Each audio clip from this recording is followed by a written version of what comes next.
Thanks for joining us again. Welcome to my vlog. I'm Scott Keithan. I've been in the hiring space for 34 years, so I've got a little bit of experience. Today we're going to talk about discrimination in the hiring process. So even the word discrimination is really emotionally charged. You know, if you just say the word discrimination, people get freaked out. The first definition that comes up always is some reference to the unfair treatment of others. And our topic here is the proper discrimination in hiring. I have this thing, you might notice this is called a book. It has pages. I'm going to get these things called glasses.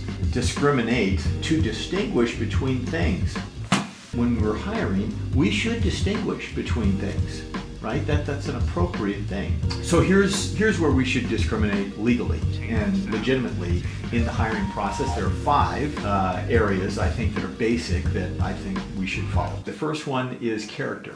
If a person doesn't have the character that you're looking for, that you think is a good match in your environment, then why go further? Honesty, trustworthiness, I hate to use the word integrity, but that's a good word and it's hard to define for some people. So that would be number 1. Number 2, core values. I hope that when you're hiring, you've already established your company or your organization's core values. If you haven't, you ought to get to that. We'll talk about that, maybe another vlog. If you have your core values, you ought to include an alignment of your core values with candidate core values. I don't think they have to be perfect, but they ought to be close enough. Maybe a 70%, 75% alignment, but core values definitely would be in my list. Number 3 on the list would be culture fit.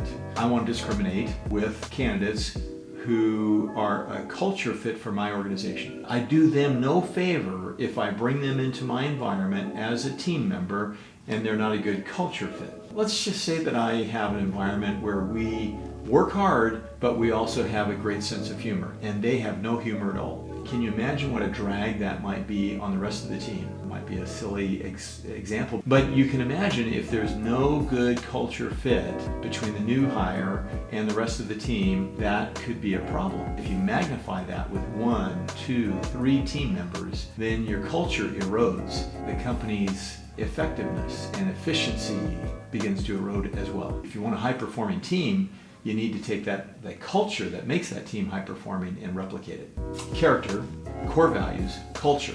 Next, the 4th item, the competencies that are required for success in the position that we're hiring for. So every position's got a set of core competencies that we think are necessary for success. We've talked about this before in an earlier vlog. There's a set of core competencies that we have decided ahead of time are required for success. You can tell the theme here is we have to give some thought to this ahead of time before we start interviewing. We're looking for those core competencies. We're using questions that help us discover the candidate's core competencies. And if the candidate does not have those core competencies, well, of course, we're going to discriminate against the candidate. Because if we hired the candidate who didn't have the core competencies, they're going to fail. So do we want to do that to a candidate? Well, of course not. It's not going to be any good for the candidate, and it's not going to be good for us either. So keep in mind that by discriminating, we're protecting the team, we're protecting the company, and we're protecting the candidate. It's a good thing. And then finally, the 5th item, we want to discriminate around the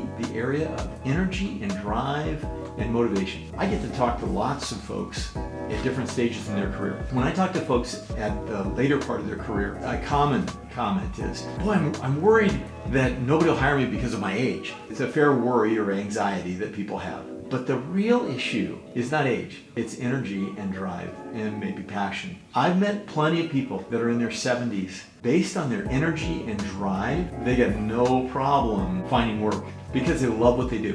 Likewise, I've met people in their late 40s who are slower than molasses going uphill in the wintertime. It's not about age, it's really about drive and motivation and energy. When you're looking at candidates, you should discriminate about their energy and drive that they bring to the work that they do.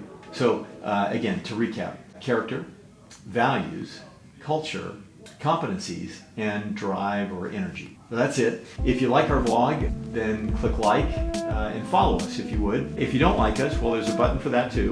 If you have a question that you'd like us to address in the future, you can address that to ask@hiringscott.com. I promise we'll get to all your questions. We're working on that list right now. We've got actually a good list. And thanks very much for watching. camera right there, Nikon F2. I like that.